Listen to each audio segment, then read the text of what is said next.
Hadeh, harusnya di seri kedua nonton anime Avantgarde ini, setelah review Sony Boy kemarin, gue sebenarnya mau review Tatami Galaxy duluan. Skripnya lagi disusun, malah ada diskursus baru di medsos, yang akhirnya bikin gue harus ngomongin seri anime Avantgarde lainnya yang pernah gue tonton. Tapi ini gila sih, diskursus medsos ini bikin wibu-wibu sepuh dan sinetfil sepuh bersatu dan bahas sebenarnya ini anime barang berbahaya apa bukan. Ini anime sebenarnya projection alias refleksi si kreator aslinya, apa sebenarnya lagi nyeritain realita brutal yang ada di dunia? Animenya yang lagi diributin adalah Perfect Blue, anime movie garapan sutradara ternama, The Late Great Satoshi Kon, diadaptasi dari novel dengan judul yang sama, ditulis sama Yoshikazu Takeuchi, masih hangat aja dibahas dan masih kelihatan fresh gitu buat ditonton sampai sekarang, meskipun movie-nya udah rilis 28 tahun yang lalu. Anime ini masih terus aja dibahas, selain karena dianggap kalau ini barang bahaya atau bukan, adalah karena ini anime avant-garde, karena berhasil ngambil POV dan ilustrasi unik tentang sisi gelap dunia hiburan, khususnya industri idol di Jepang. Topik yang hampir nggak pernah disentuh sama seniman-seniman kala itu, mungkin karena mereka bagian dari industri tersebut juga ya. Correct me if I'm wrong by the way. Jadi di video ini, gue mungkin akan bahas sedikit tentang plot Perfect Blue secara umum, komentar gue soal visualisasinya, dan mungkin mayoritasnya gue bakal lebih banyak bahas gimana anime ini disalahpahami sebagai upaya untuk objektifikasi dan hiburan recehan. Padahal aslinya maksud dan tujuan anime ini sebenarnya adalah peringatan serta ngungkap borok industri hiburan itu sendiri. Gue bakal kasih beberapa alert sebelum mulai. Spoiler alert buat lu pada yang di umur 18 tahun ke atas, atau mungkin lebih bagus kalau umur 21 tahun ke atas. Kalau belum nonton, gue saranin nonton dulu. Disclaimer juga, mungkin bakal ada beberapa kekeliruan di poin-poin yang gue sampein, karena gue udah lama banget nonton ini anime. Jadi mungkin lu pada kalau lebih inget bisa koreksi gue. Dan terakhir, trigger warning.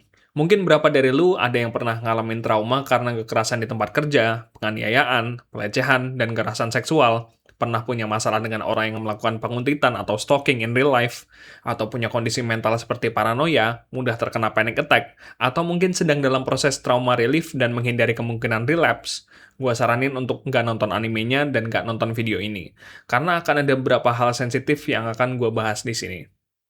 Aman sama itu semua? Let's go lah. Mima Kirigoe, itu nama MC di anime Perfect Blue ini. Di awal, dia diceritain sebagai front atau lead singer dari idol grupnya yang lagi naik daun dan punya basis penggemar yang lumayan gede. Tapi di satu konser ini, Mima mutusin buat graduate alias mundur dari idol grupnya dan milih meniti karir sendiri sebagai Mima sendiri di dunia hiburan, dibantu oleh sebuah agensi. Awalnya, jalur karirnya yang baru ini kayak sesuatu yang baru buat Mima. Dia ikut acting, dapat peran kecil-kecilan, meskipun skill actingnya mesti diasah lagi, tapi kayaknya karir baru ini di awal kelihatan menjanjikan. Apalagi agensinya juga ngeliat potensinya sebagai wajah dari idol group yang lumayan populer, jadi mungkin bisa ngangkat promosi si film yang ia bintangin. Tapi tentunya, karena manajer di agensi tersebut, Shirumi Hidaka, dan kepala agensinya, ngeliat gimana potensi promosi yang dihasilkan cuma dari penampilannya, otak-otak kapitalis ini jalanlah di situ, dan ngedorong Mima buat ngelakuin berbagai kerjaan yang menjerumus ke arah menggoda audiens laki-laki secara seksual. Pertama, dia ngelakuin photoshoot yang ternyata bukan sembarang photoshoot, tapi sesi foto buat majalah Gravure. Mima dipaksa berpose macam-macam yang memunculkan kesan menggoda nafsu, dan bahkan diminta pelan-pelan ngelepas bajunya. Tentu ini bikin Mima shock, dan seluruh publik yang kenal dengan Mima juga kaget. Image atau citra Mima yang dikenal sebagai idol yang murni alias lucu-lucu polos gitu, langsung rusak dengan foto-foto yang dipublikasi itu. Mima selain ngerasa jijik sendiri dengan dirinya sendiri karena foto-foto itu tersebar luas di publik, dia ngerasa paranoid juga dengan pilihan karirnya ini. Apakah ini adalah pilihan yang tepat? Sama ngerasa apakah orang-orang ngelihat dia telanjang kemanapun dia berada gitu.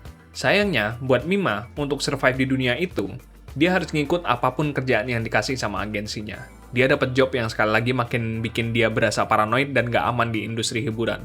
Dia dapat peran di film di mana dia berakting sebagai penari tiang atau strip club pole dancer, dan ada aktor yang diarahin buat jadi agresif dan ngelakuin hal nggak senonoh ke Mima yang bahkan dipaksa untuk telanjang di sana.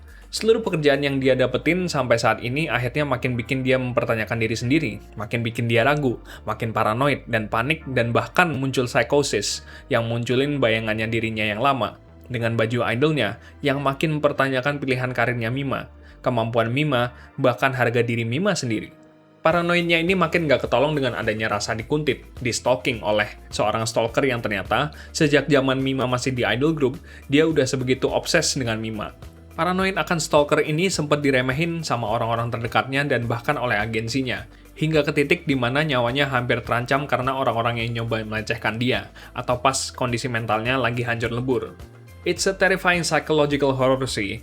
Ini bikin gua beneran tegang dan ikut stres sepanjang film. Sebuah ilustrasi yang sebenarnya epic ya, tapi horror juga kalau dipikir-pikir karena ini juga kejadian di dunia nyata. Tapi ini film bukan dibuat sebagai cara untuk meromantisasi horor itu, apalagi objektifikasi perempuan lewat karakter Mima. Kalau lu mikir gini, sorry to say, you're completely missing the entire point of this film.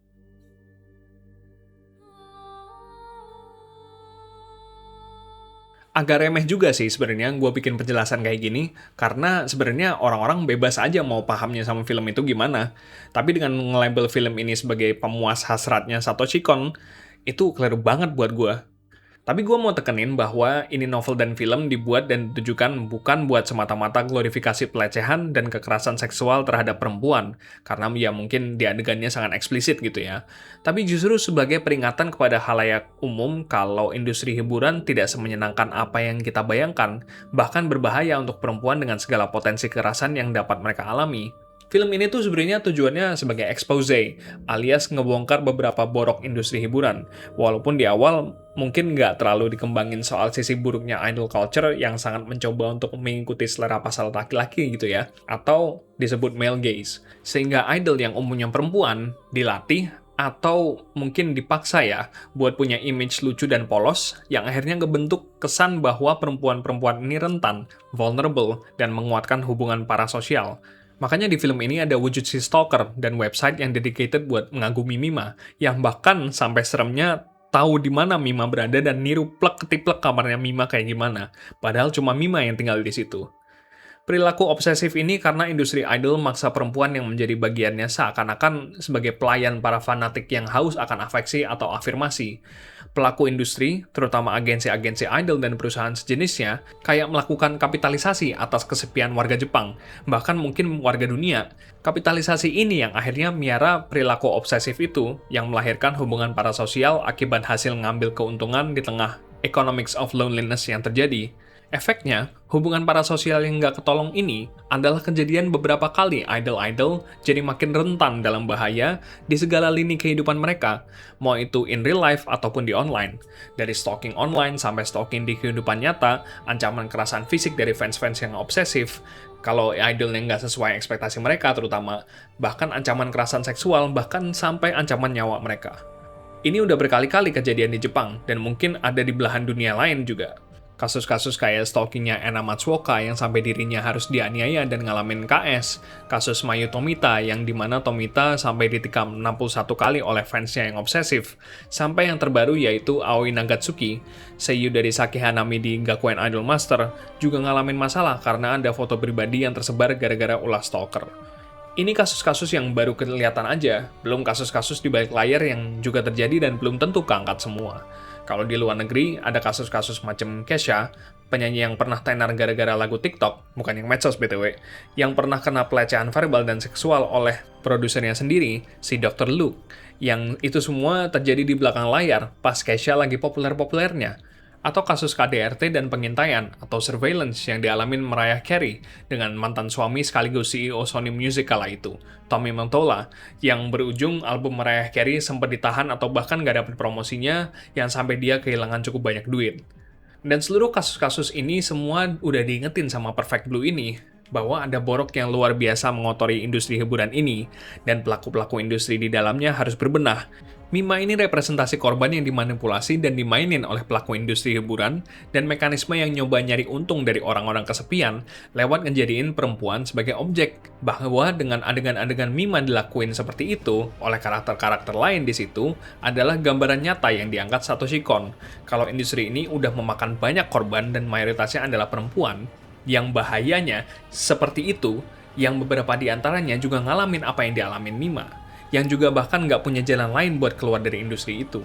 Tapi ya, komplain yang sejenis kenapa harus digambar se-eksplisit itu ada benernya juga sih. Udah ada pergeseran nilai di tengah masyarakat, yang harusnya penggambaran Mima yang kayak gitu udah nggak boleh dilakuin lagi. Jadi, mungkin bisa diganti adegannya, namun tetap nyampein pesan yang sama soal ancaman bahaya itu. Ini peringatan buat agensi, produser, sutradara, sesama aktor idol, fans, pelaku industri hiburan lainnya, dan bahkan pemerintah seluruh dunia buat bikin industri ini lebih aman buat siapapun. Nggak boleh ada satu nyawa yang terancam atau orang-orang yang ngerasa dilecehkan karena itu orang BU.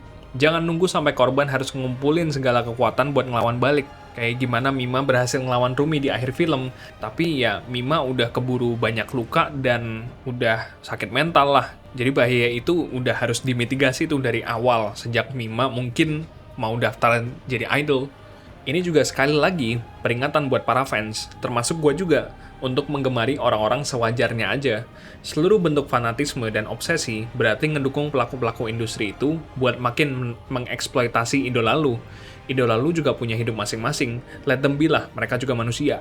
Jadi keliru banget kalau nganggep ini film usaha buat nunjukin fetishnya Satoshi Kon buat ngejadiin perempuan sebagai objek. You're completely missing the point kalau kayak gitu.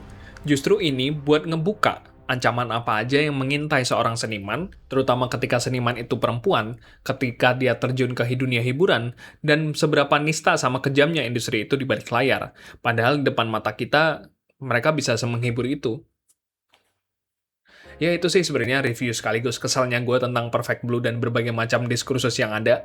Ini film emang ikonik, dan baik wibu maupun sinepil elit kayaknya sepakat kalau ini film adalah salah satu masterpiece di sepanjang sejarah film animasi dunia. Karena selain daripada tema dan visualisasi avant-garde-nya yang jarang diangkat di media anime, tapi gimana ini film bisa jadi sebuah kampanye dan punya pesan yang cukup substansial kalau industri hiburan nggak semeriah dan nggak semenyenangkan itu.